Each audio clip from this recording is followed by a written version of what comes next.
大家好，又係我卓瑩。今日我要分享嘅故事就係我有友情要出租。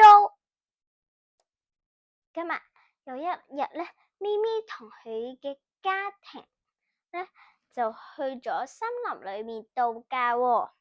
咪咪就踩單車踩到好遠好遠，佢就見到大猩猩。呢個大猩猩佢好似好孤獨啊，不如我哋去睇下點解佢會咁孤獨啊。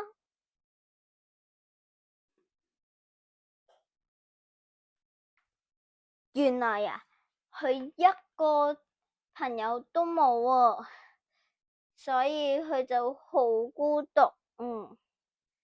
跟住有一日，佢諗到一個方法啦，佢咧就喺樹葉上面寫咗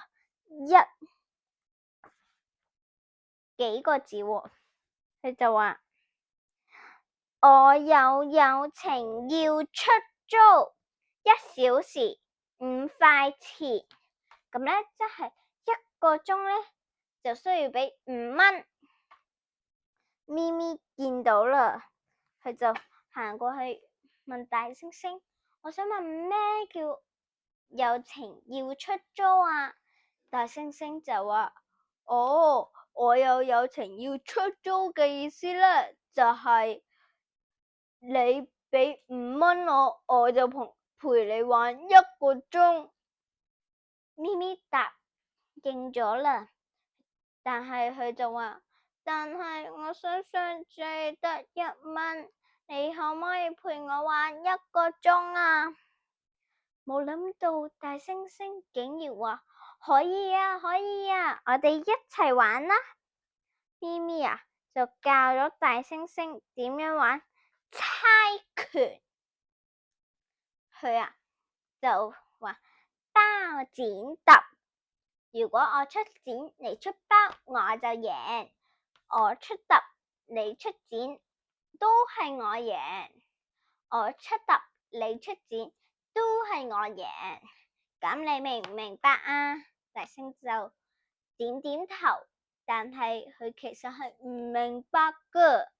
跟住咪咪就話1、2、3猜拳，佢就出咗剪，而大猩猩咧就出咗包喎。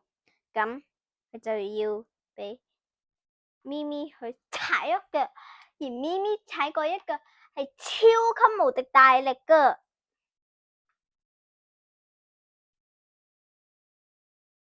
咪咪就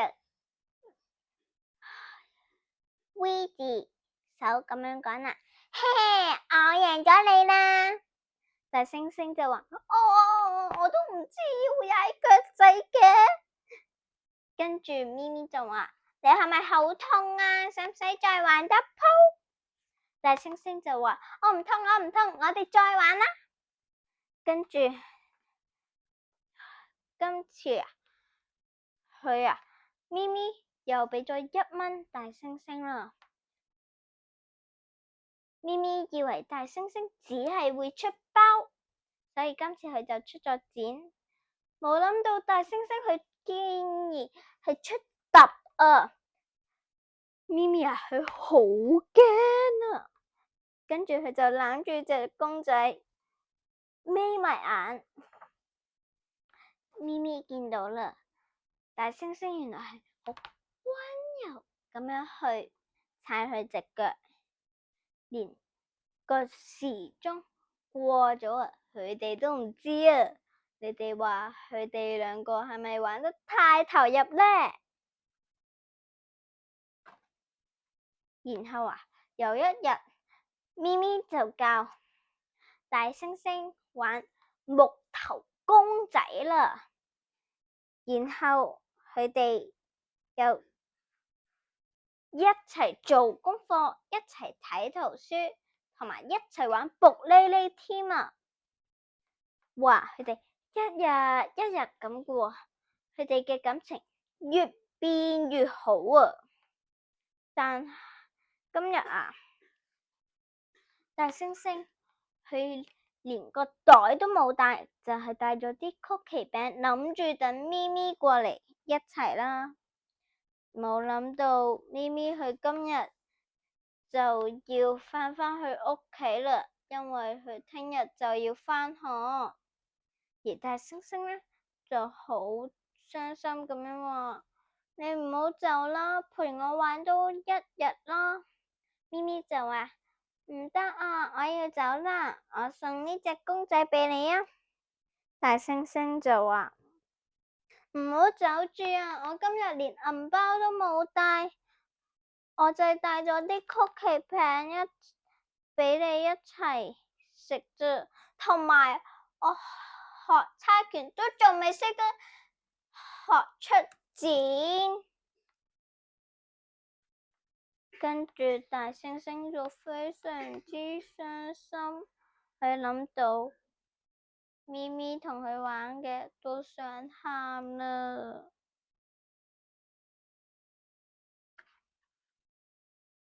然之後佢第二日又再喺樹葉上面寫住：我有友情，免費出租。咁但係等咗好耐好耐都冇人同佢做朋友啊。最後，哇！你哋睇下大猩猩有冇朋友呢？冇錯啊！大猩猩嘅隔籬就有隻好細小嘅動物，你哋又估唔估到係咩呢？有咩動物係咁細個，同埋有咁長嘅尾，係咩呢？你哋答啱啦，係老鼠嚟㗎。今日我嘅故事就講到嚟呢度啦。如果你哋鍾意我嘅故事，就記得 like、subscribe 同埋 share 俾你啲朋友聽我嘅有型故事 channel 啦。拜拜。